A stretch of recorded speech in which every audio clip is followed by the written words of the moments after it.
Hi, I'm Mikhail Kosiborod, cardiologist at St. Luke's Mid-America Heart Institute in Kansas City, and I'm here with Nancy Albert, and we are at the American Heart Association Quality of Care and Outcomes Research Conference in Washington, D.C. And we're off to a great start already. It's been an exciting conference. And Nancy, I know that you guys hit it off yesterday with the workshops that really centered on how you engage patients to optimize outcomes. And it's clearly a topic of great interest, intense discussion. And tell us a little bit about what you guys talked about and some of the issues you discussed yesterday at the workshop. Yes, it was a very high-intensity workshop, and we really focused on adherence to self-care and how to really get patients to be more engaged in their care so that they're taking ownership, they're taking control, and so they could have the best outcomes. Ultimately, we want to see reduction in rehospitalization, reduction in mortality. And so it's important for patients to take control. Yet it's a hard topic for a lot of patients. We reviewed some of the literature showing that socioeconomic status, knowledge, and other factors play a big role. And so patients don't always, if we want to say, listen to what we as providers tell them to do, but it's much deeper than just listening to what we tell them to do. In terms of engagement, we feel like every patient needs to be an N of one. We need to treat people as individuals, take the time to understand their needs, their concerns, use shared decision making, help patients to really feel like they're in control, they're making the decisions, and that takes a lot more time and effort to make happen. My favorite example is when you're in an outpatient clinic and you're a provider, you probably give maybe 10 to 20 minutes max per patient. Yet when you're really conducting shared decision making and engaging patients in a way that will really help them make the best decisions, it takes time. You've got to spend a lot of time listening, not talking. And when the patient starts telling you their story, you have to be willing to then take those next steps. And oftentimes we don't spend the time to make that happen. So Nancy, I got to ask you this. It's kind of a topic of personal interest to me. One of the great promises of electronic medical records has been that, among other things, is that we actually would have greater patient engagement. I know at our institution, for example, we're trying to get greater patient engagement by giving patients some control over their medical record access and maybe being able to communicate directly to the nurse or the physician and ask questions and get the direct answers. How are you doing it at your institution, and what is your view on using that as a tool, perhaps turbocharge that to increase patient engagement? Because we already have that, obviously the institutions have invested in electronic medical records. Is there a way to do better than what we're doing now? So that's a great question. My chart and other systems that allow patients to engage with their medical record are actually very wonderful from the patient perspective in terms of them getting the information they need. Oftentimes, though, in the healthcare system, we don't use it appropriately. We start shoving out all these surveys to them, then they feel like they're being overcommitted to fill out all these surveys. They never hear the responses. They're not quite sure why it's happening.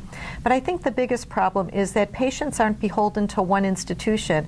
So they may come to a specialty center for one type of care, go to a local hospital or physician's office for another type of care, and the different systems don't connect with each other. Because of our HIPAA rules in the United States today, we have a big problem here with lack of ability to see the information that now is available electronically and we ought to be able to see.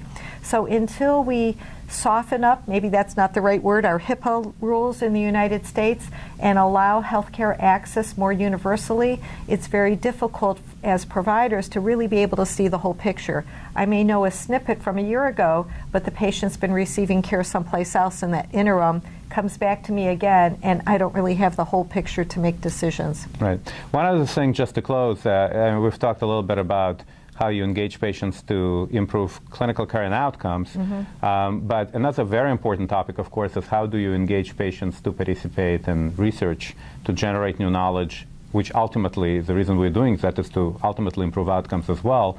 And I know it's not the same topic, but a related topic. What are your thoughts on that? Because we've really, I think greater patient engagement research would make a really striking difference in terms of our ability to do impactful studies and do it quicker and in a less expensive way, but also benefit patients in many ways as well, because I think patients' engagement in research really contributes dramatically to science, but of course ultimately helps the patients themselves when the outcomes are better as a result of that research. Right. So what are your thoughts on that? Right. So we really do need generalizability of findings, and in order to have generalizability, we need to get the broad spectrum of patients enrolled in studies that really make a difference when we're in the real world.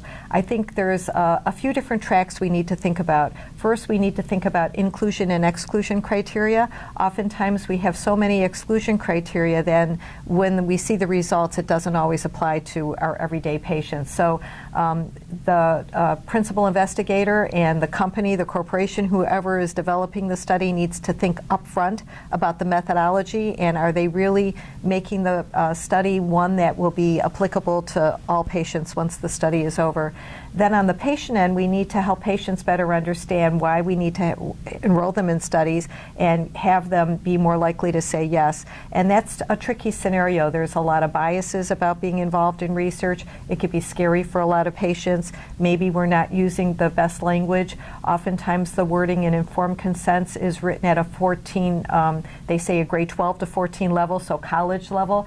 And most patients in the United States are at an 8th grade or less level. And so we don't really make it easy for our patients to want to say yes. So I think it's multifactorial, and we need to think about the different factors that will lead to results that can be applicable from a universal or more global setting. Yeah, and all those great points. And I think the other part is obviously patient engagement organizations, patient advocacy organizations are great partners in this endeavor as well. Well, I think you guys had a great workshop yesterday. We are looking forward to more really impactful sessions at QCOR.